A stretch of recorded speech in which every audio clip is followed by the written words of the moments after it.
Good morning, Nigeria. Good morning, Africa. And to the rest of the world, good morning. It is the 24th day of March 2021. You're welcome to the conversation where we bring you informative, educative, and entertaining stories across Africa on your digital first Pan-African news network, TOS Television. I am Merciful Ajinomo. And I'm a Dave Suwasi. Merciful, good morning. It's Good morning. Good to see you too. Good to have you on the show today. How are you? I'm very well, thank you very much. Good, good. Before we bring you the developments across Africa, we'll just bring you the quote of the day.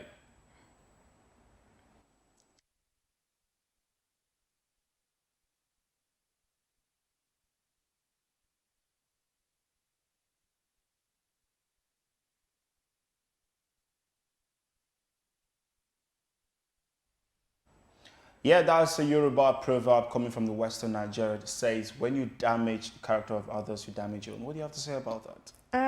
This, I think it's the English people that says you can point a finger, but there are three pointing back at you. So basically your action tells a lot about your personality or who you are. So how you treat others says a lot about who you are. How do I treat you, Adeswa? Let's not just,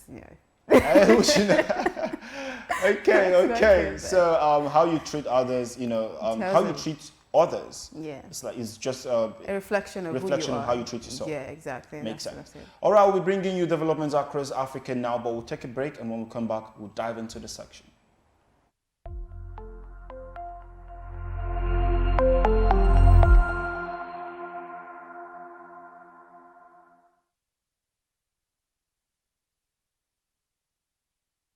TOS TV Network mobile app is now available. You can now catch up on our breaking news, stream our programs live, watch out for the latest update on sport and politics as they unfold. You can also get notifications for our upcoming programs and events. All these on our TOS TV Network mobile app, available on Apple Store and Google Play Store. TOS TV News from Africa by Africans. Being a journalist means in-depth analysis that unravels hidden truths, that question the status quo and fact-checks government. These criminal elements hiding under the cloak of surveillance contractors are the APC elements. Do you have facts to prove that? Being a journalist means waking up every day with a burning desire for peace, equity, and justice for all citizens. We're being told that the choice you have is to take the lesser of two evils. It means patriotism via the prism of objectivity and accountability. It means giving my platform to the masses to discuss issues that matter to them. Some of them, if they bring budget, like the budget they lose. Some of them sleep. They're going to ask how much you are on. I have it. Thereby shaping government policies and laws. My name is Osasu Igmeneja, and I am the People's Journalist.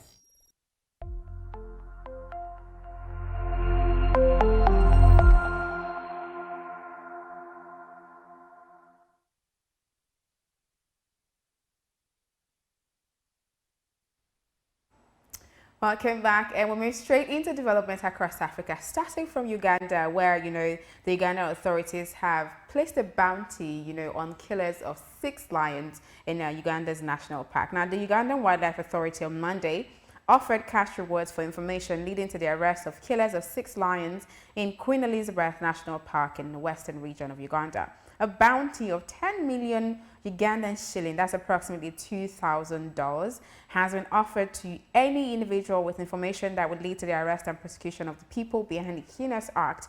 Bashir Hangi, that's a Ugandan Wildlife Authority communications manager, and he said that in a statement. We urge the public to join us in this fight, that's conserving wildlife, by giving us information in confidence so that the killers of our lions are brought to book, Hangi said.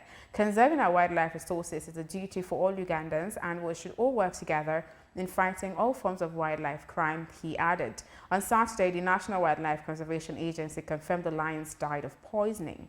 This is not the first time that lions have been killed by poison in Uganda. In 2018, about 11 lions were poisoned to death in the same park by surrounding communities, saying that the beasts were killing their cattle. Now, first of all, I love lions. I do, actually. I mean, who doesn't? But well, there are people that don't. But you know, there's always this, especially in Africa, there's always this, there's always been this, what's it called now, protest against poaching and, you know, kill wildlife, especially for endangered species. You don't get to see lions every day, and when you have parks that have lions, it's a thing of pride. I know there are just a few countries in Africa that have lions in their park, and then poaching is terrible, you know, on its own. And they're having to now go to the park and 6 lions, poison them.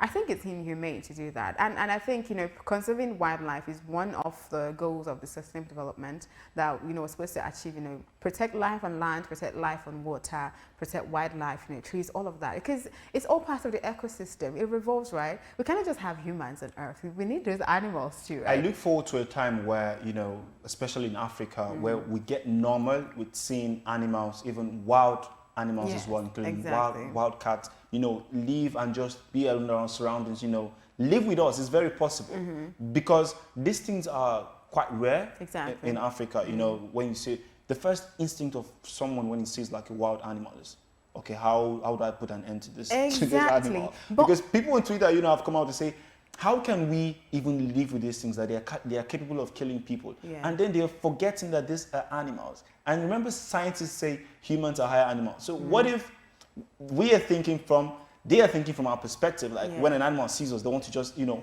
No, but honestly, I think I've spoken to quite a number of what do they call these people that animal kill lovers? Animals? Yes, not necessarily animal lovers. And they said lions are their natural instinct is not to kill a person. It is not. It's not. It's only, I think a lion will only attack, I think maybe when it has attacked a person before, something has happened and it has, you know, tasted human blood before, that's when it just sees a human and attacks. But tell this to an average African man and hear what they will have to say. Well, exactly. Even a dog, we have issues with, you know, living with dogs. I mean, just normal dogs, not talking about wild cats. I understand. But it's quite sad. I do hope the people that did that are actually brought to book, because it's quite sad against animal poaching, against elephant poaching, gorillas and chimps poaching. And now, because I do know that these lions are one of the tourist attractions in Uganda. You have tourists visit Uganda just to see the lions. Of course. I want to, if I have access to a place where I can see those lions, you know, just see them, you know, just walk around and do, I'll be happy to, because they're rare.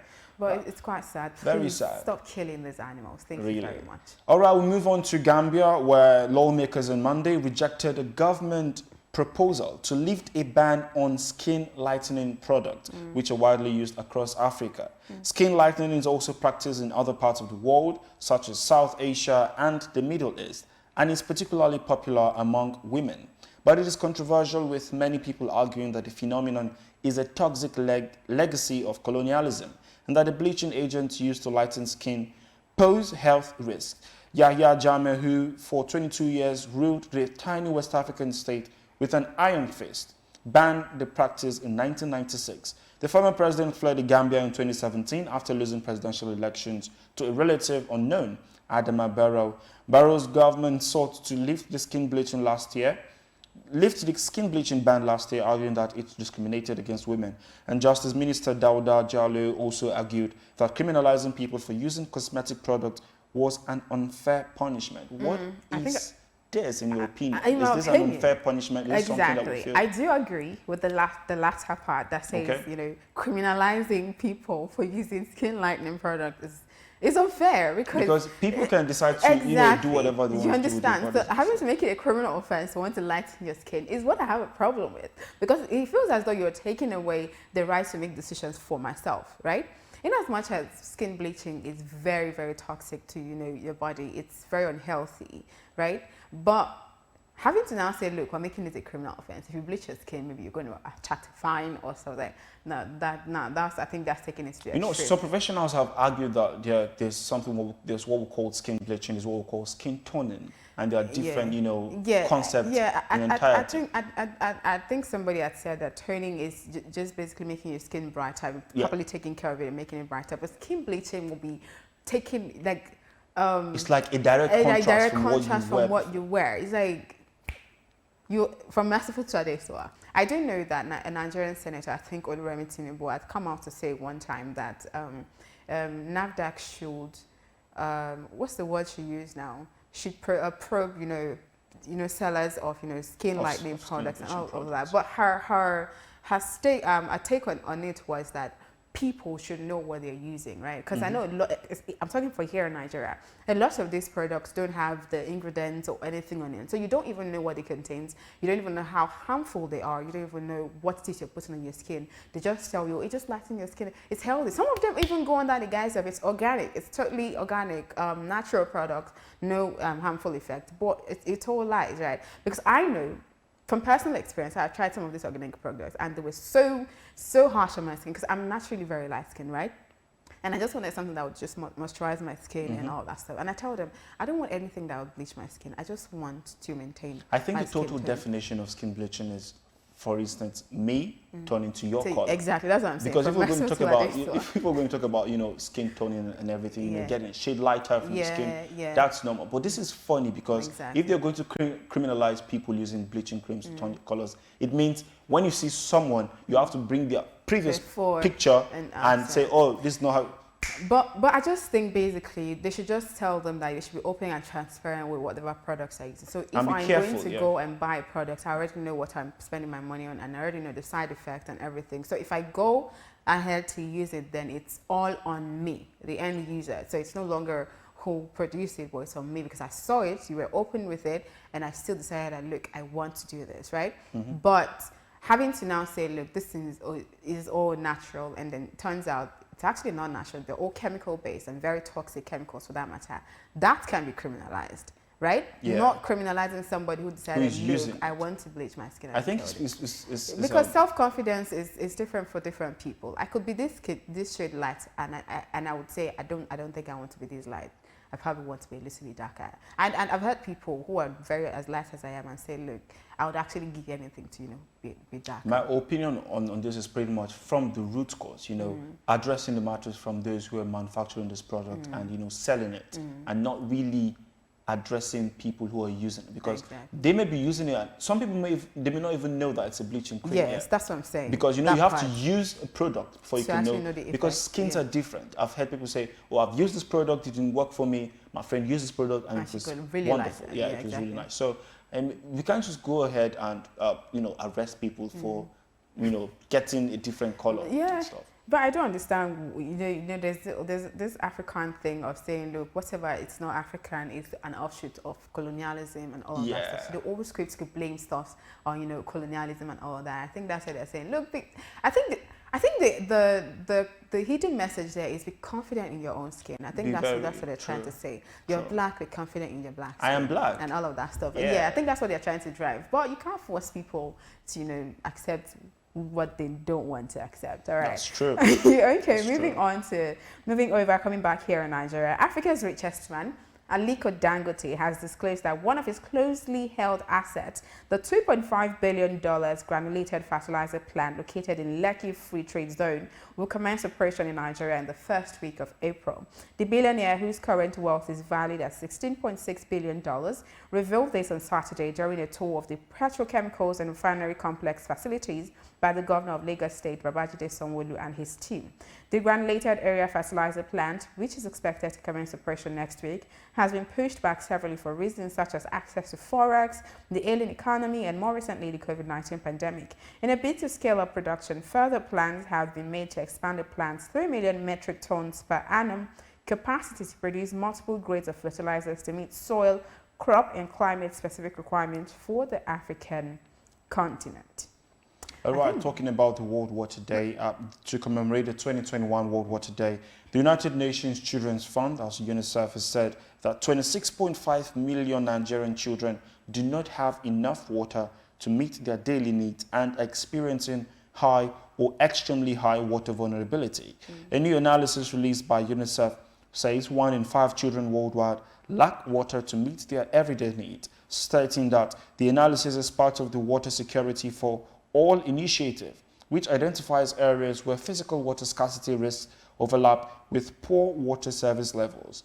In a statement to commemorate the day, UNICEF said globally more than 1.42 billion people, including 450 million children, are living in areas of high or extremely high water vulnerability. According to UNICEF representative in Nigeria, Peter Hawkins, he says that communities living in these areas depend on surface water, unimproved sources of water, or water that can take more than 30 minutes to collect. The UNICEF data showed that children in more than 80 countries live in areas with high or extremely high water vulnerability, with Eastern and Southern Africa with the highest proportion, adding that it is followed by Western Central Africa, that is 31%, South Asia 25%, and the Middle East 23%. Quite sad, but yeah, I think we can all relate to it. I think we all see. I think it was on the World Study we're talking about, Yes, it on 2 the days show. ago. Yeah, and then we're saying that I think it was about 50 million people living in Nigeria don't have access to clean and potable water, and it seems as though that's going to continue for the longest time possible. And the solution is just to have prioritize the water and sanitation, prioritize water and sanitation, clean water, clean potable water, and water that can be accessed, easily accessed, accessible, because you cannot say you're providing water for this community and they have to walk miles and kilometers to go get the water, right? So easily accessible, clean and potable, for drinking, for cooking, for bathing, whatever it is that they're going to want to use it for. Water is essential. Water is very life, essential, basically. especially for children. Exactly. Especially. Yeah, it's quite important. All right, Javier, that's the much you can take on development across Africa. That segment. I hope we're able to bring you up to speed with happenings across the African continent. Having said all of that, we're going to go on a break, and in that time, we're going to be bringing you COVID-19 updates from across Africa.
Welcome back. That was COVID-19 update from across Africa, as collated by African Center for Disease Control. And look, I'm not happy.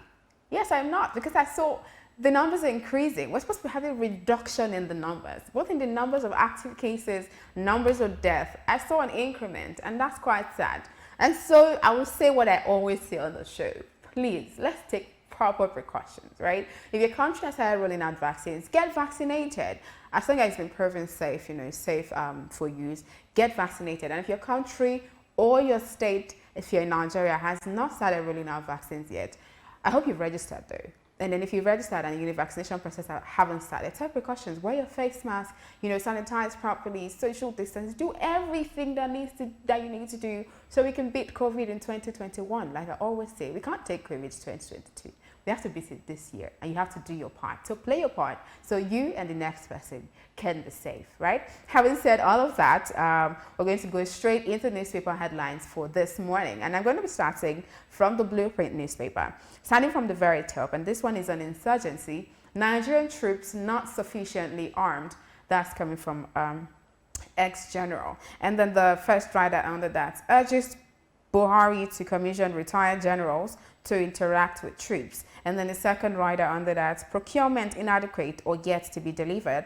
That's coming from Mungunu. And then just beside the Blueprint newspaper, again, Zenith emerges best in global finance, best bank awards. That's Zenith Bank emerges best in global finance and best bank award. And underneath that, world ocean on coastal belt rising due to climate change. That's coming from NIMET, and that's quite sad.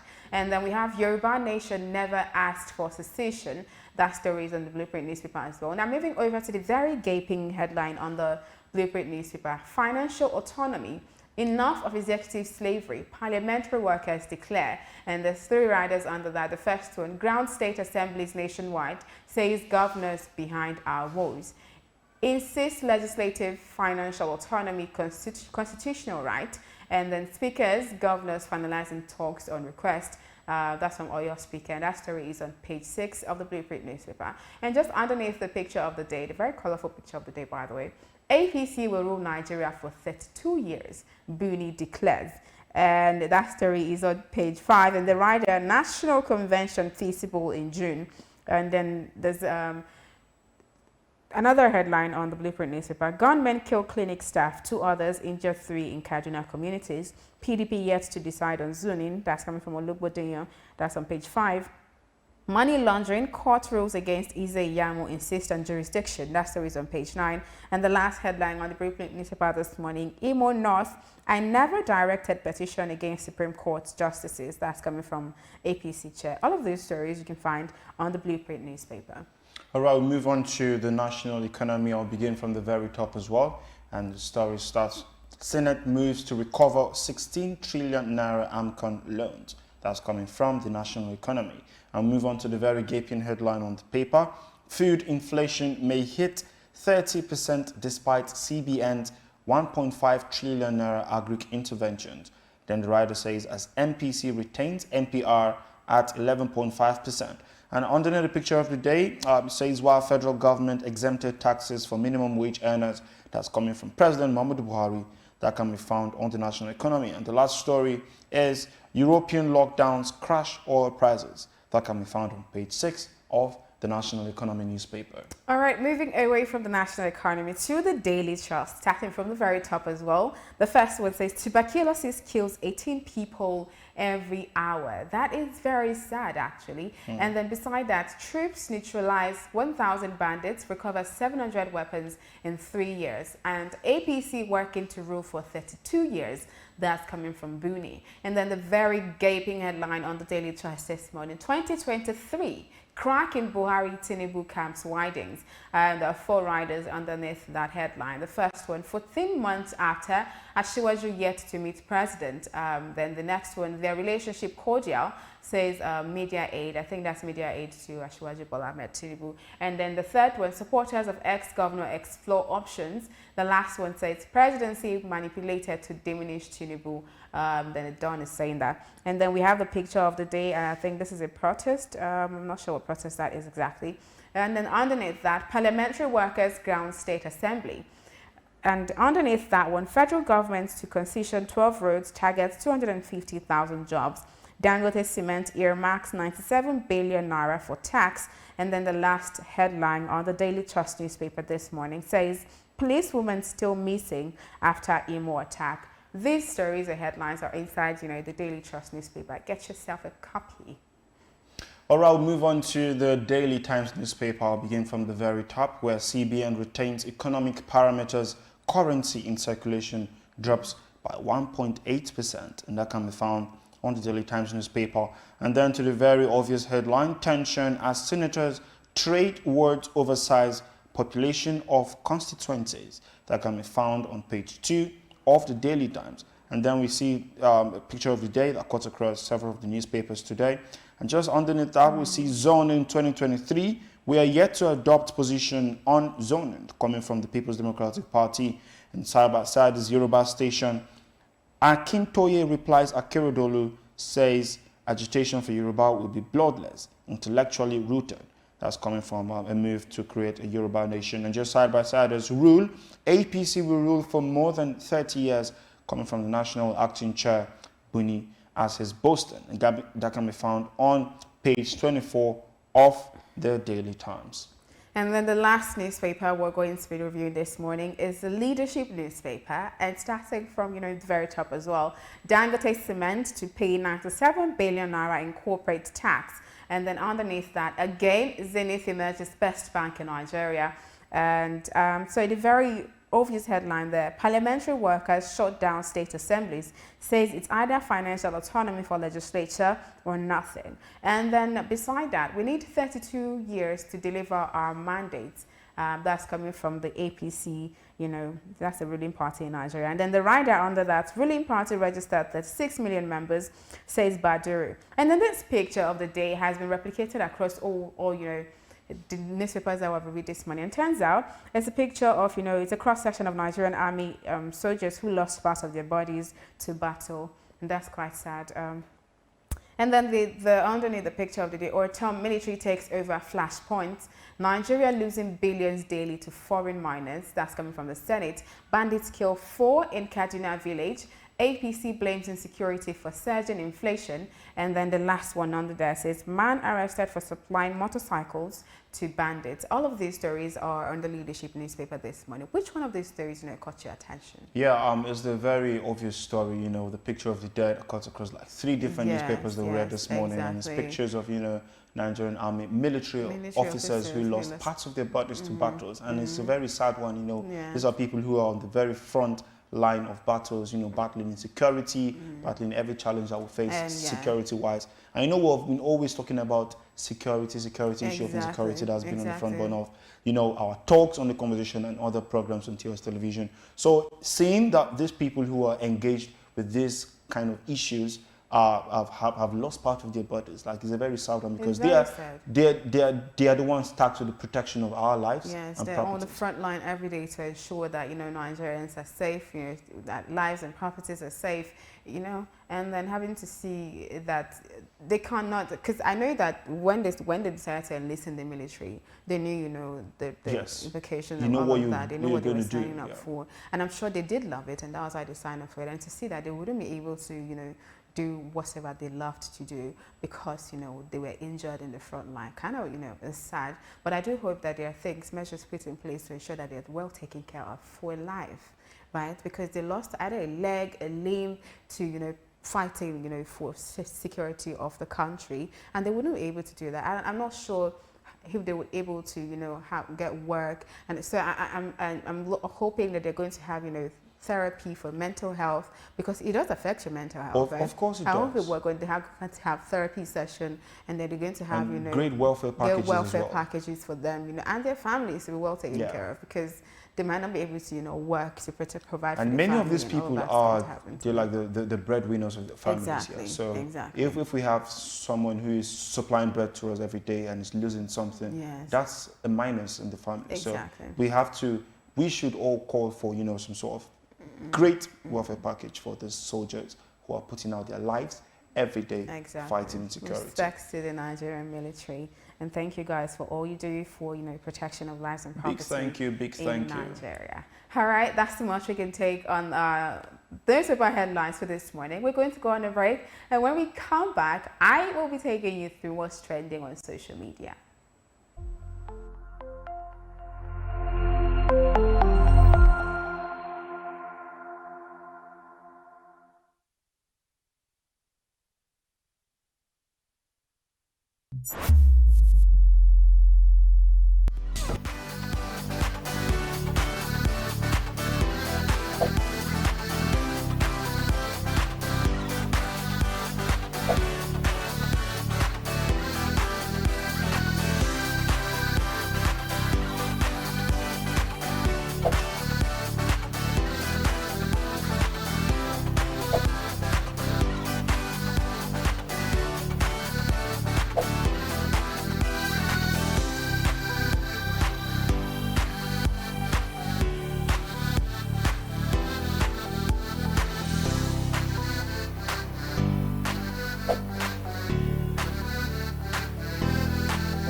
Welcome back. It's about that time where I take you through my favorite segment of the conversation. That's, you know, bringing you up to what's trending on social media. But before we go into all of that, you know you can be part of the conversation, right? And then you know you have to follow TOS Television, TOS TV Network across all social media platforms. That's TOS TV Network on Facebook, Twitter, and Instagram, and also on YouTube. And also check out our website at www.tostvnetwork.com. Now, moving into what's trending on social media. Acrimony. Now, Tyler Perry's 2018 psychological thriller Acrimony has been trending on social media. And the movie, written directed by Tyler Perry, stars Tara G.P. Henson, Lyric Bent, and Crystal Stewart, and follows a loyal wife who decides to take revenge on her ex-husband. Now, you know, Perry likes his morality place to have a point where good Christians are rewarded and the bad people in life get what's coming to them.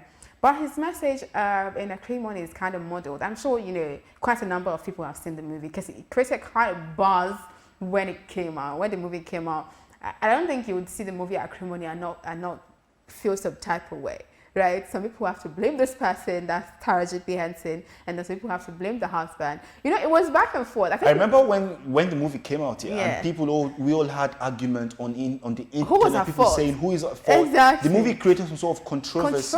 And people have been talking about, and I'm shocked that it's coming back. It keeps coming back because you know the issues that played out in the movie is reflected across, you know, regular everyday issues. So when something in line with that happens, people tend to, you know, especially when it comes to relationships. Exactly. People tend to just, you know, relate back to the movie like, look, this was the same thing that happened in Acrimony, and this is what happens at the end of the day. You understand? So I'm just going to read out a few tweets in that regard, and I'm going to come back to Merciful. I want to hear his, and if he says anything that's offensive to mine, we're going to have issues.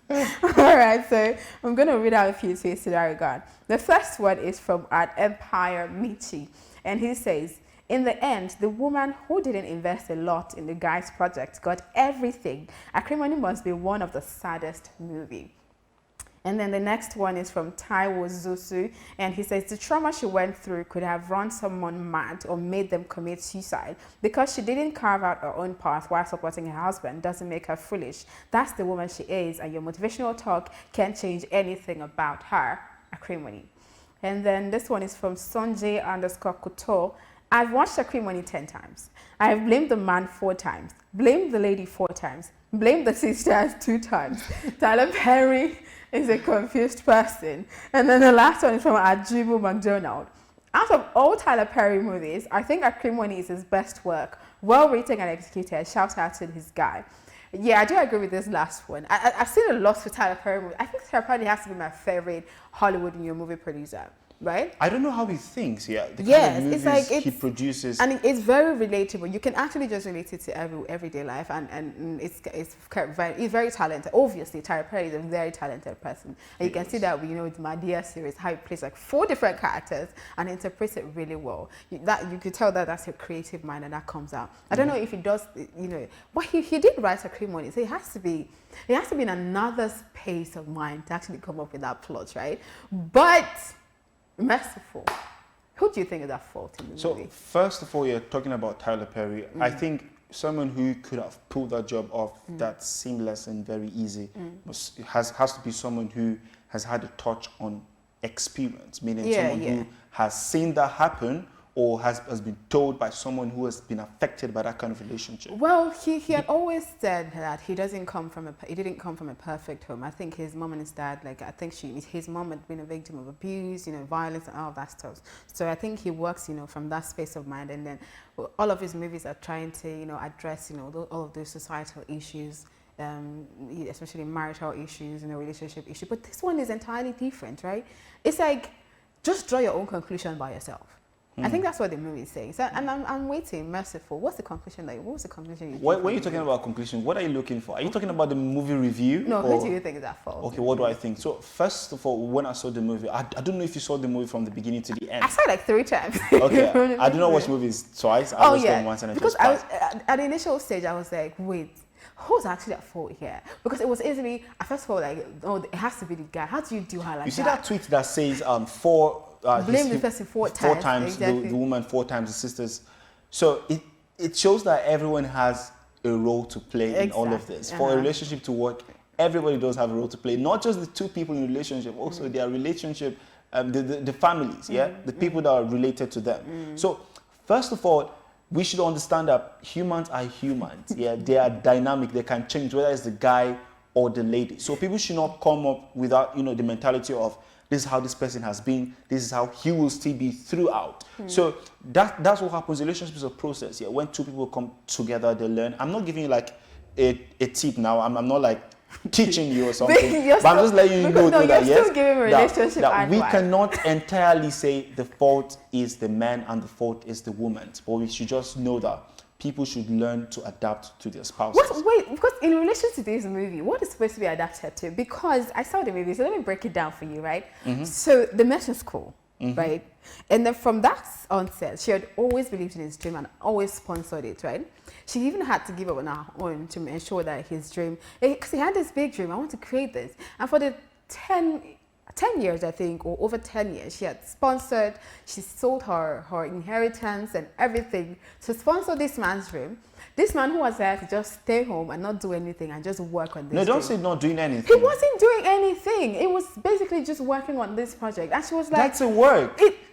Do you know how mentally draining it is? No. For you to You just sit say down? this is a lash out to entrepreneurs who are, starting small, who are... Wait. So if you're going to come from it's that not angle, that's what starting I'm going to small. say. No, because who, even people... Oh, sorry. Even people who were encouraging entrepreneurs, I told you, you would have this big dream, but you have to have something else to fund this dream, right? Now, people who do not have the opportunity, we should not just It's say this. not things having like, opportunity. Now, He had refused to go for work interviews, and when he had gone, he had refused to go for the callbacks. He had callbacks and refused to go because he said, "This has to be it." do you And believe she in really dream did and believe- vision at this well?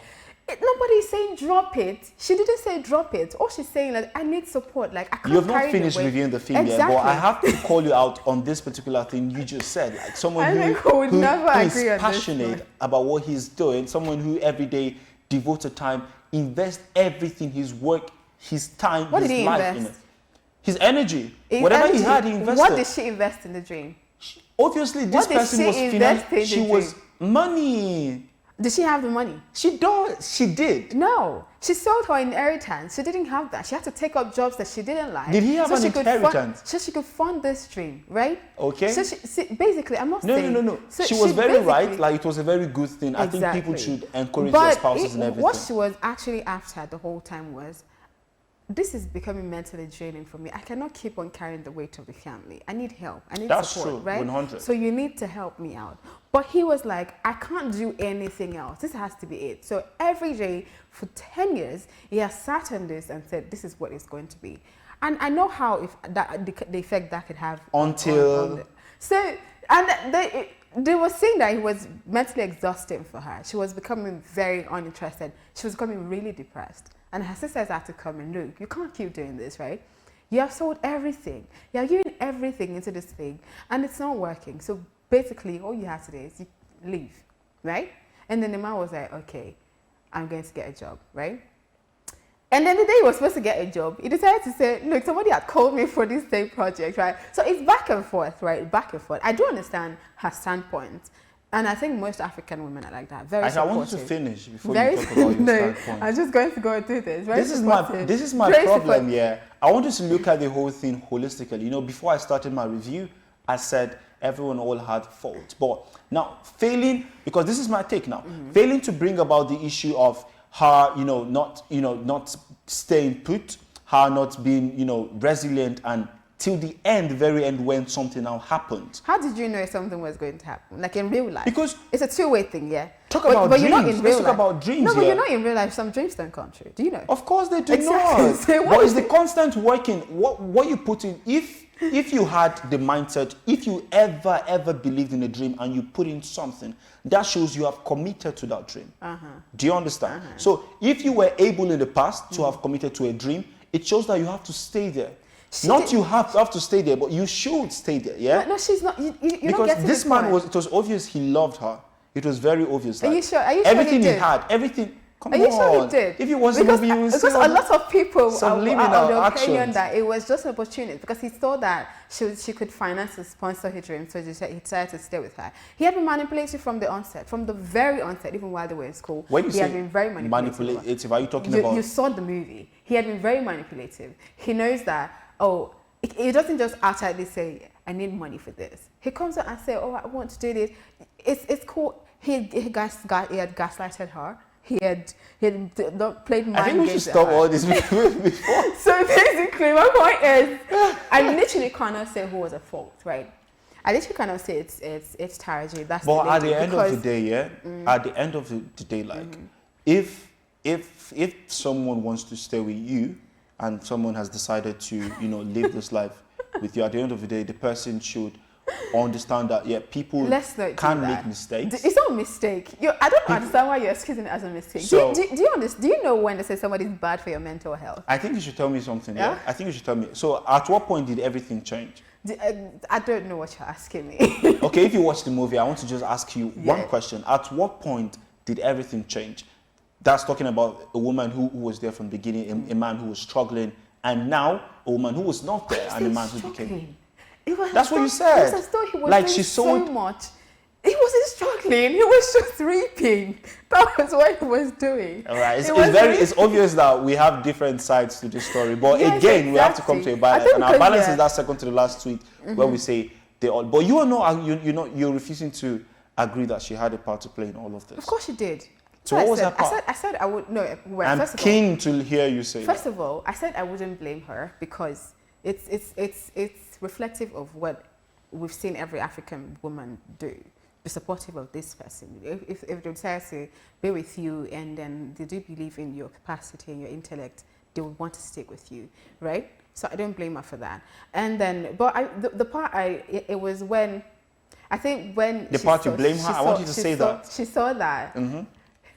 First of all, he had compensated her and look, this has worked out, and I think you should have this for, you know, believing in my dream and then helping me to work through it. And then she was like, no, it can't be because I invested so much in it. And then she went, well, it is expected. I think anybody would actually go bonkers to actually see, wait, after investing this much in this, and in the space of how many minutes or how many years that I decided it wasn't working for me, and then it all works out. What happened, right? And I think that was why she blamed her sister for saying it was you who was saying I should leave, and then she blamed the guy for saying no. She really did go mad, and I think she should have, you know, asked for help. She should have sought help, mental help, and all of that. She should have sought for help, and then maybe he should have. I don't know. It's very crazy. There was an African proverb you read, I think 3 days ago on this show, of, you know, someone who has to do things little by little till the very end, because you start things. Listen to me. I want you to listen at this. I want you to understand the fact that some things do not look as a success from the beginning. Yeah. And it is obvious that if we truly understand the essence of success, the word success, it is a process. A process meaning it metamorphoses. It grows from a very low level to a high level. So if we can believe in the word success, we should be able to believe in the process as well. Now, just a recap. This thing happened. The man believed in a dream. It was there. He was working. She was funding him till he became successful. And the point where he became successful was the point where, coincidentally, she backed out. He tried to get her back. He did try, and she was like, you know what? But because it was not obvious, you know, there was a point where he got some sort of monetary value for his work, but it was not big to him. He was seeing the dream. He was seeing something bigger than what he got. But she blamed him for not collecting money, and that's backing out from your success. That's backing out from your dream. Imagine I'm supposed to sell. Maybe I'm innovating. I am the innovator. Yeah, you're not the innovator. You funded me, and I'm saying, I have a dream to build a machine that can change the world. And you're saying, change the world how? I think we should just sell it for like $23,000. I'm like, no, I'm talking about billions of, and you're like, we don't have money now. And I'm saying, no, this is not a now thing, it's a future thing. And then you get angry and say, look, you back out of our relationship. No, Later I make this machine, you know, I make money, and at that point you already left. And I'm giving you like 1 million, maybe a percentage of what I've sold. And you're like, no, you can't collect it. You were there from the start. What start?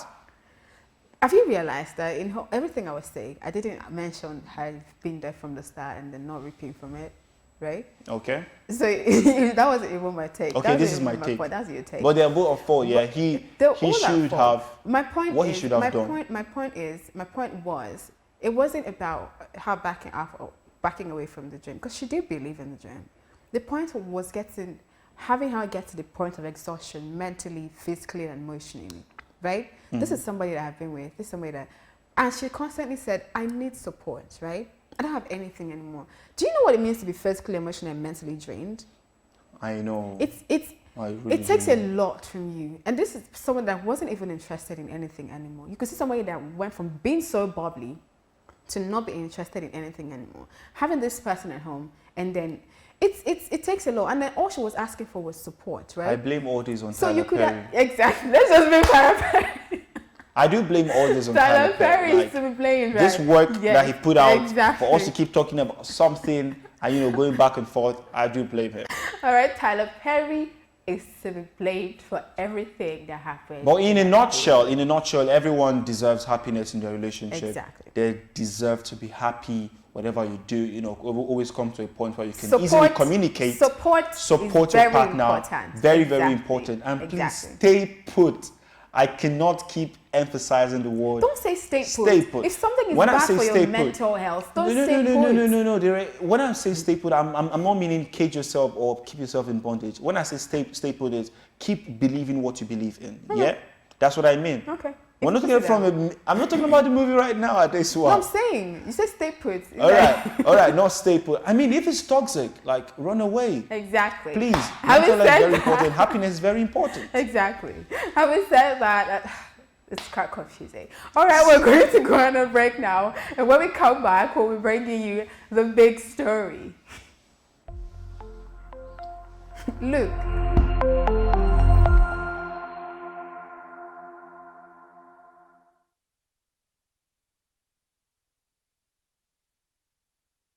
North to South Africa,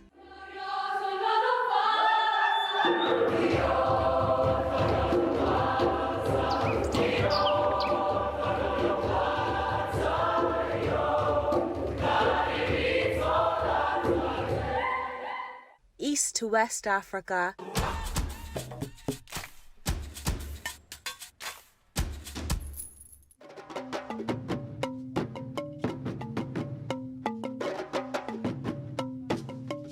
TOS TV Network is your digital-first Pan-African news network, bringing you news from across the continent. Visit our website www.tostvnetwork.com and follow us on social media at TOS TV Network on Instagram, Facebook and Twitter. Watch us on television, channel 138 on TSTV Africa.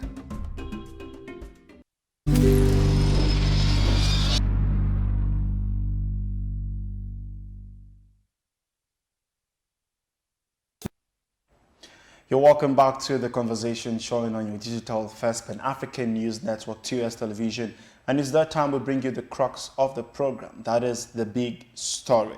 Nigeria's inflation rate rose to 17.33% in February 2021 from 16.47% recorded in the previous month. This represents the highest inflation rate recorded in 4 years. This is according to the latest inflation report published by the National Bureau of Statistics. The last time Nigeria recorded inflation rate this high was in February 2017, when it declined to 17.78% from 18.72%. Now the question is, what is responsible for this and what has happened to the purchasing power of Nigerians? And how does this tie to the escape from recession? On the show today, we will speak with a policy and economics expert on phone, Mustafa Said. You are welcome to the show, Mr. Mustafa. Hello, Mr. Mustafa, can you hear us? Hello, good morning. We have Mr. Aliyu Audu, an economist. Sorry about the mix-up there. It's Aliyu Audu, not Mustafa. Good morning, Mr. Aliyu. How are you doing? Morning. How are you? Fine, thank you very much. Thank you very much for joining the show this morning. Okay. All right. First, what are these figures released by the NBS? What does it mean to a common man on the street? You know, the recession level and inflation rate. Well, we're talking about the inflation figures. Mm-hmm. It just means that the cost of goods and services are high. The cost of food is higher than normal. The cost of transportation is higher. The cost of everything in the market is higher. That's what it means. Okay, let's look at that. What would you say has contributed mostly to, the high inflation rate that we have in the country at this time?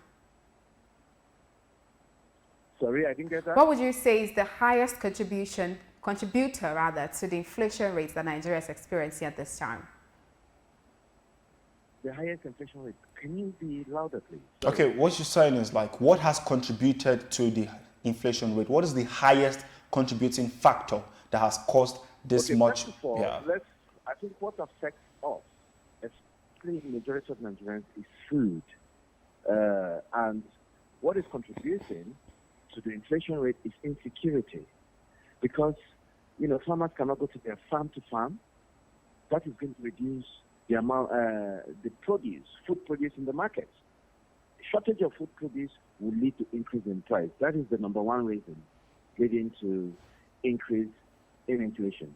We have other aspects that have been affecting inflation, like increase in fuel prices. I mean, recently you heard about there's an increase in fuel prices.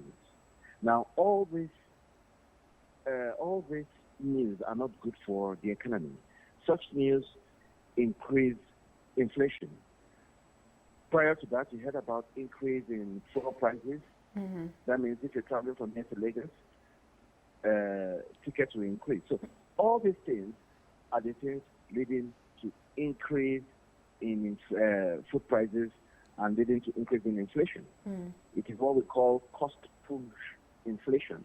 Mm. As a result of increase in food prices, in fuel prices, as a result of that, is transferred to other goods, because the cost of moving from point A to B, if it goes high, businessmen will add that to their goods that they are selling, and that is what is called cost push inflation. Mm. So these are the two areas affecting inflation. Yeah, you are okay. And price fuel. Thank you. Okay, you agree with me that Nigerians were in a dire situation. You know, we're still talking about the issue of minimum wage, yes, being 30,000 naira, and people are still, having argument on how that can be replicated across all the state. And the petrol price, there's an increase in that level. It also cost of food and everything. How does a typical Nigerian survive in all of this? Well, it's a very difficult thing to say, because what it means is that your disposable income is reduced because we haven't heard of income. So inflation means that you take the same amount to the market and you buy lesser goods.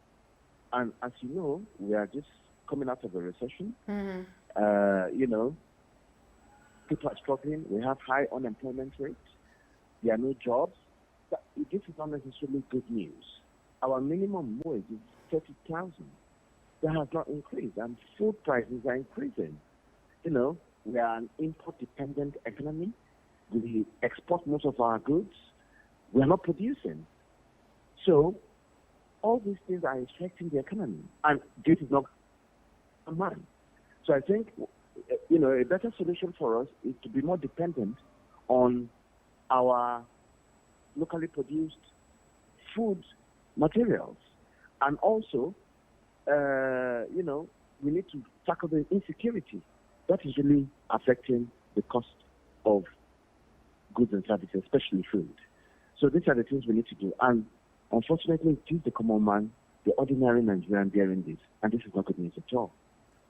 Just to be clear, like how does insecurity, the issue of insecurity, affect the economy? Just so people who are watching can understand what you mean. Are you talking about solutions? No. Like how? What is the direct relationship between insecurity and the rise of inflation? Okay, now, this insecurity, farmers cannot go to the farm because they are afraid somebody will attack their farms. Now, farms is where they produce these foods from. And if you cannot farm, that means you cannot produce food. That means there will be less food in the market. And because of shortage of food, prices will go up because there's so many people chasing few food. That increases the price. That causes inflation. So that is the relationship, security and inflation. Is that okay? Yes, thank you. Okay, so how do we balance it here? Because you did say that Nigeria just came out of recession, but we're having to experience high inflation rates. So what is the tie here between, what is the disconnect or the connection between the high inflation rate and Nigeria's recession story? And Nigeria what? Recession, you know, the country being in recession and coming out of recession at this time, and we're having, you know, high inflation rates. What is the connection here? I'm sorry, I still can't get the question. There's high inflation connect. I think. Can you hear me? Can you hear me? Yes, I can hear you. Okay. So you have to be louder. Oh, okay. I'm sorry about that. You mentioned earlier that the country just came out of recession, right? Yes. And then Nigeria is experiencing high inflation rate at this time. Is there some sort of connection? Correct. Yes. Is there some sort of connection or a tie, or is there a disconnect? Because to a layman like me, if you say we're having high inflation rates and then the country is out of recession, I'm a bit confused, because it's as though if the country is having high inflation rate, then we should still be in recession, right? Yes. But you're saying we're out of recession, but the country is experiencing high inflation rates. What is the connection here? Well, you see, we're coming out of a recession gradually, and the economy is not growing, rather is reducing, is growing in a negative rate, which is not good for anyone. And we're having inflation. Now, as we are just picking up, as the economy is just picking up, we are supposed to be growing gradually. Okay. But then there are things happening in the economy that is affecting that growth. And this is the insecurity that we're talking about. Because people cannot go out to farm, that is affecting the growth. That is what is causing the inflation. So if we're coming out of a recession and we're expected to be doing well, but then there are all these stabilizers, all this news about increased fuel prices, and then we're having insecurity, that is not going to help the growth. That is going to cause inflation, and that would affect the growth because, people cannot go out there to buy goods and services like before, and, because of the high increase in price and goods. So that's definitely going to affect the growth of the economy, and that's going to stabilize the growth and not let us come out of the recession, grow out of the recession quicker than we should. I believe that's what the relationship between recession and inflation. Okay, so how do we now find a balance between, you said everything has skyrocketed, so it's going to have an effect on the end consumers like us, right? And so how do we find a balance between, this inflation rate or rise in commodities and the purchasing power of Nigerians? How do we find a solution? Where do we balance it out?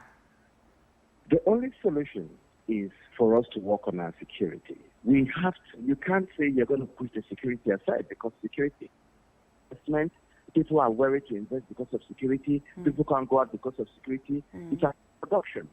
Investors that want to invest in different parts of the country cannot invest. Even people that have previously invested cannot go and produce. So the total value of goods and services produced is reduced because of insecurity. So the only solution to that is, we have to take the security seriously. Something has to be done about the security, meaning, apart from government, private citizens have to come together, a set of vigilante groups to protect themselves.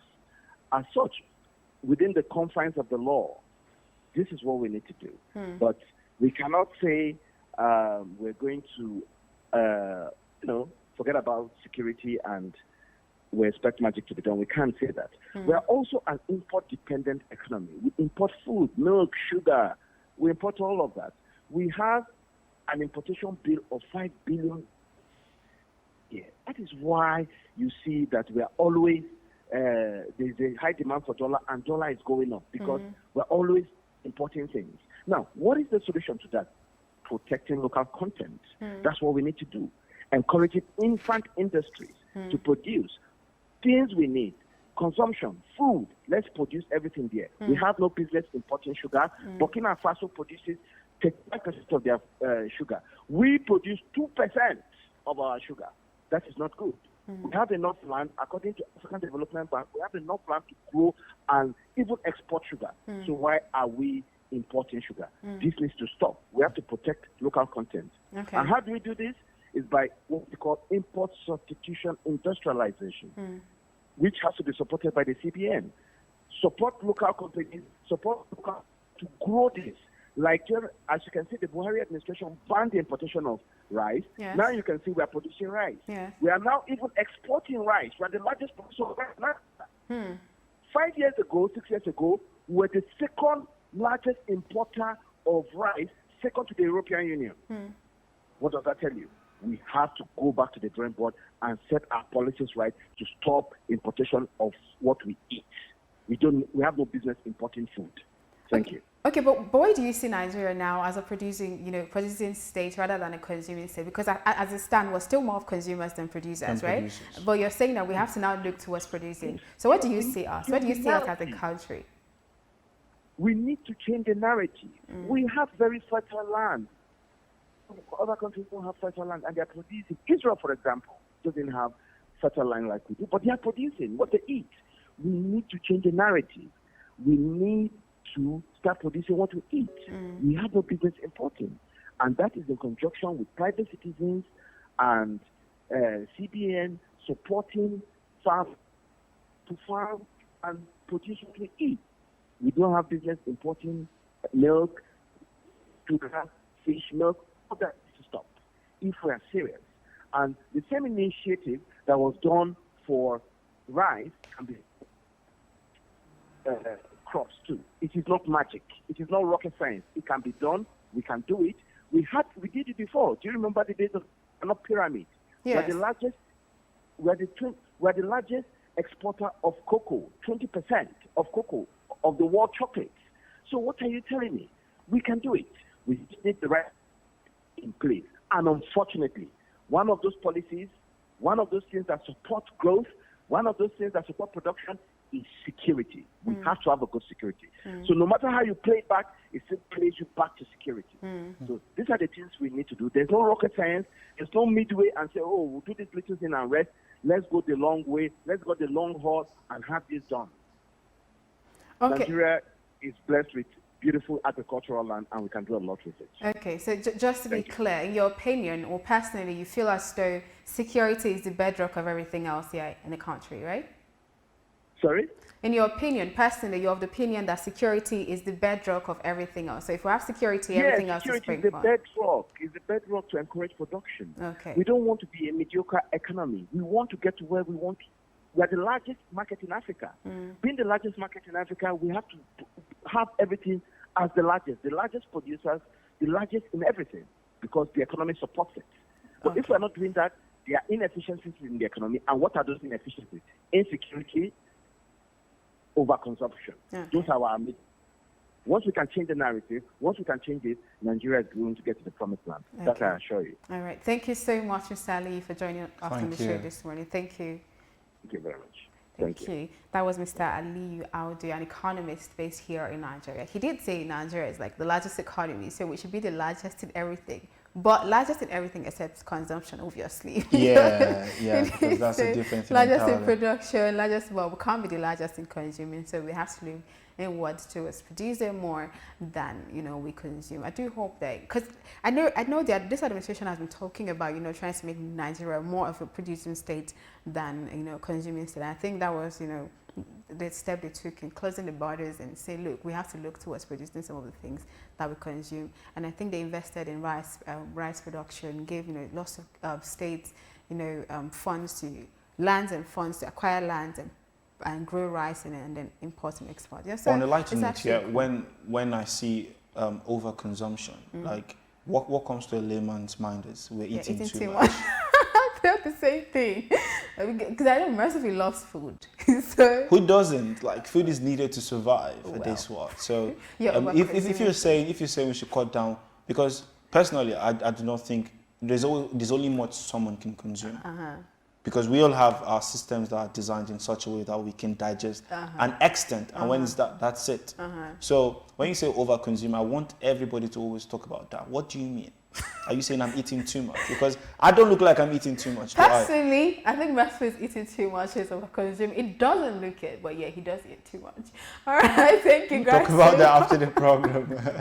Thank you guys so much for joining the show this morning. Don't forget, you can be a part of the conversation. Follow us across all social media platforms, the TOS TV Network on Facebook, Twitter, and Instagram, and also on YouTube, it's TOS TV Network. And also check out our website at www.tostvnetwork.com. I'm Ade Suwasui. And I am Merciful Ajinamo. Thank you so much for watching. Don't forget, stay safe and protect yourself, protect those around you.